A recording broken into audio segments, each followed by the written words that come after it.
Greetings, family. Welcome to the African Exodus show. This is the Conspiracy to Erase a Nation segment. Just to remind you all, this entire segment is around a book that I wrote that's available on Amazon called Conspiracy to Erase a Nation. If you would like a free PDF mini version of that book, I have it available on my Telegram and on my Patreon. If you want to get it from my Telegram, you could go to the link in the description. It's in a pinned comment on top. You download it and you can share it with anyone you want to share it with. So I've had a more than usual, I'll say, of a little pushback from certain people on my previous video for this segment, where I was stating, many times I've said it already, but I was stating how the Holy Land is inside of East Africa, particularly in the region of Ethiopia, Eritrea, Djibouti, and also some of Sudan. So I've stated that many times on this channel. My last video, I had a number of people who just could not believe it, who were just so, here you go, pushing it too far in the awakening, trying to drum up some more conspiracies. Why would you believe this? Because unfortunately, some of us, even though we say that we don't believe mainstream Christianity and Judaism, we do. So I wanted to tackle this next topic. Even though I was going somewhere else before, I actually felt like it was a good time to deal with something that many of you just probably don't know, because again, you've probably been listening to the mainstream so-called scholars inside of Bible archaeology. You probably don't know that these people are very screwed in their opinions, that their opinions are based on wants and desires for what they want to see, and not based on actual archaeology. So I did my first video in this entire series telling you 100% proof, using the Bible, by the way, was not using some type of pseudoscience. Using the Bible, 100% proof. If you believe the Bible, it's 100% proof that Yasharel, the kingdom of Yasharel that we are told about in the Bible, would have been in East Africa. It would not have been inside of Palestine. I encourage you to watch that video and understand that this is from the Bible. This is not me pulling things from any type of other sources that are not scriptural. The Bible attests to this fact. But today I'm going to tell you all why that place called Palestine cannot be the place that the Bible is talking about. We're going to make this more based on just the evidence, the archaeology. I mean, you could use the other video I did to say, hey, why is it that we're told that the land of Yasharel would go from the Nile River all the way to the Perath River, which is the Hebrew name, but they called it the Euphrates? Why are we told it would go from here to here, where Yasharel, the Yasharites never were from the Nile to the Euphrates River? You can use that. You can use the fact that at every turn, geography just does not add up. Use the fact that we're told there's a Sea of Galilee, but people have named a lake Galilee. People have named a lake to be the Dead Sea as being the Araba Sea, which obviously the Araba Sea would be the Arabian Sea. But you can avoid all that. Let's ignore all that. Let's just stick on the archaeology that exists inside of Palestine. It's 100% a fact that there is no proof that the biblical narrative happened in Palestine. And I'm going to show you, again, we're going to use the mainstream scholars to show that that is the case. So let's start with some segments from the book Conspiracy to Erase a Nation. I'm going to start with Nur Mashalha. He is the director of the Center for Religion and History and the Holy Land Research Project at Mary's University College. And he wrote a book called The Bible and Zionism, Invented Traditions, Archaeology, and Post-Colonialism in Israel-Palestine. The first biblically oriented topographical study of Palestine was carried out in 1828 by two American scholars, Edward Robinson and Eli Smith. 1828, that was the first study, who identified scores of biblical sites on the basis of modern Arabic place names. At the end of the 19th century, archaeologist Sarah William Matthew Flinders Petre began to explore a large number of mounds or tells, tall in Arabic, as possible biblical sites. From its beginning, the Western discipline, talking about biblical archaeology, the Western discipline was established to prove the veracity of Scripture. William Foxwell Albright, the son of a Christian priest, arrived in Palestine in December 1919. Albright began excavating in Palestine in the 1920s. His clear position was that biblical archaeology was the scientific means to refute critical claims against the historical veracity of biblical stories. For several decades, Albright and his students would deploy linguistics and Bible archaeology to authenticate the historicity of the Hebrew Bible. During the mandatory period, large-scale excavations were conducted by Albright and his students to create a reliable history of the Bible.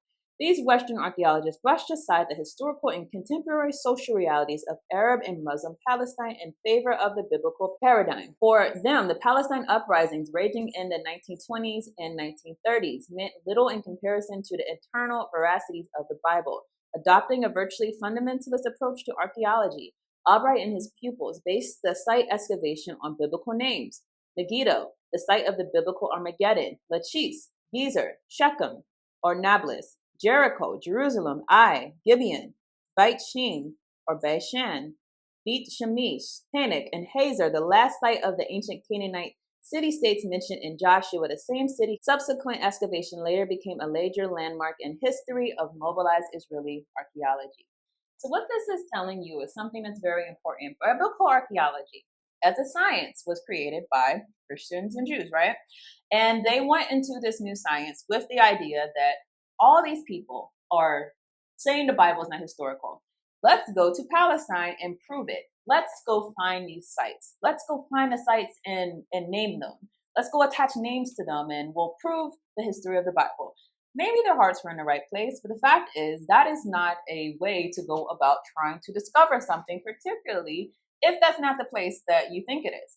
So one thing that a lot of people don't know is that as far as a lot of the site names, and it's mentioned in this particular paragraph, a lot of the site names that are throughout Palestine that people have said, this is Jericho, or this is where Yahushua was crucified, this is that. A lot of these names were actually not even, names that were applied to these places until the Arabs came and took over Palestine. The Arabs were actually the ones who put these names to these places, and they used it using Byzantine tradition. So it was not something that, this has always been named this place. No, these places have been renamed, and it's not that hard of a concept to understand. Understand even to the Arabs that the Holy Land of Palestine in their mind is the one of the Bible. So they themselves were on a quest to name the places that the Bible mentions.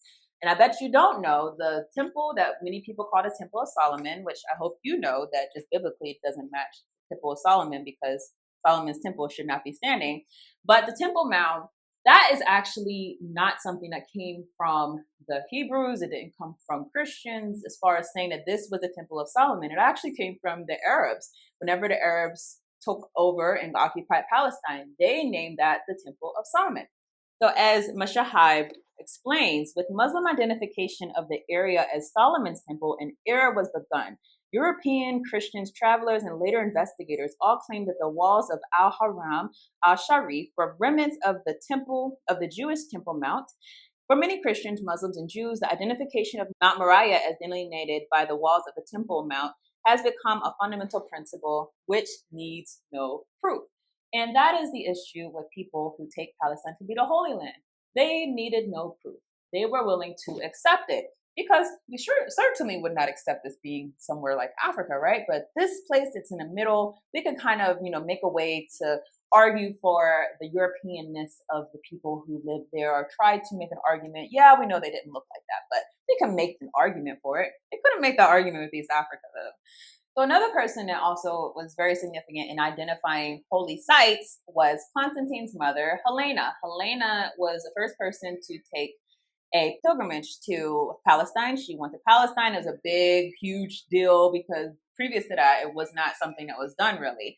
She goes to Palestine and she is on a mission to find where Yahushua walked, essentially find where he was killed, find these historical Christian sites because of the new Christian empire of Rome. So again, whether it's Arab people who conquered Palestine or Helena, who under Constantine went for a Christian fact-finding mission, these were not the original Hebrews who found these sites or named sites or gave any type of significance to certain sites. These were people who came after. The other thing you should know is that biblical archaeologists are just not real archaeologists, because real archaeologists who actually found the the ruins, and based on the ruins, make a scientific examination on what these are. That's not been the methodology of biblical archaeology. Now, many scholars who actually were willing to say that Palestine was Yasharel just cannot find the evidence to support it, to the point where it's been argued that if Yasharel, if the Israelites really existed in Palestine, then they really weren't that big. They could not have been this great kingdom. They must have been like small clans or tribes. And it's also been argued that essentially the people of Yasharel would not have been genetically different than the Canaanites, meaning when they look at the DNA of people in that region, they don't find a differentiation.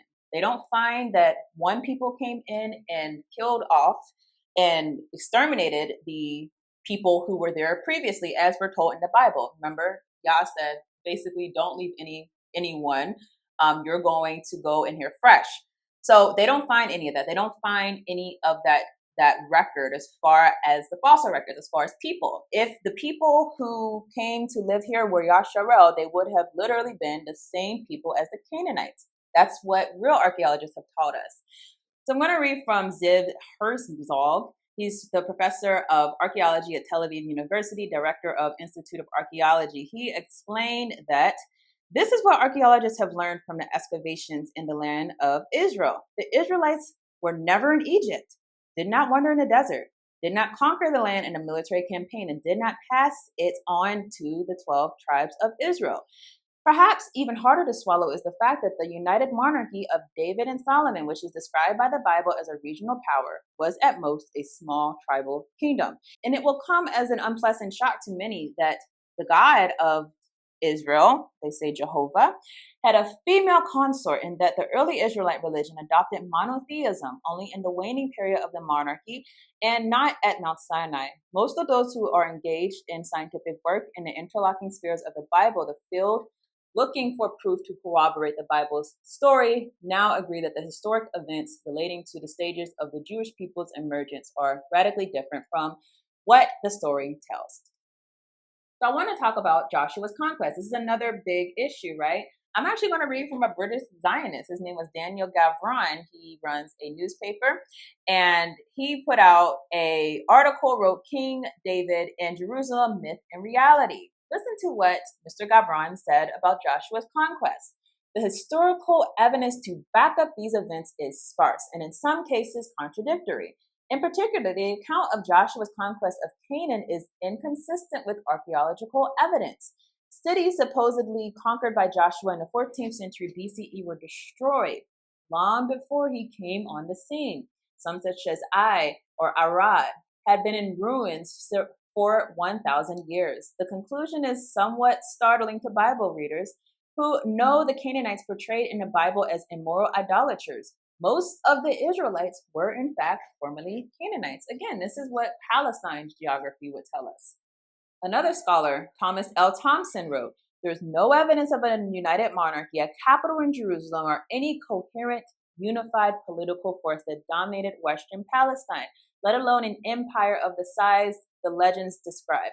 We do not have evidence for the existence of kings named Saul and David or Solomon, nor do we have evidence for any temple at Jerusalem in this early period. What we know of Israel and Judah of the 10th century does not allow us to interpret this lack of evidence as a gap in our knowledge and information about the past, a result merely of accidental nature of archaeology. There is neither room nor context nor artifact or archive that points to such historical realities in Palestine's 10th century.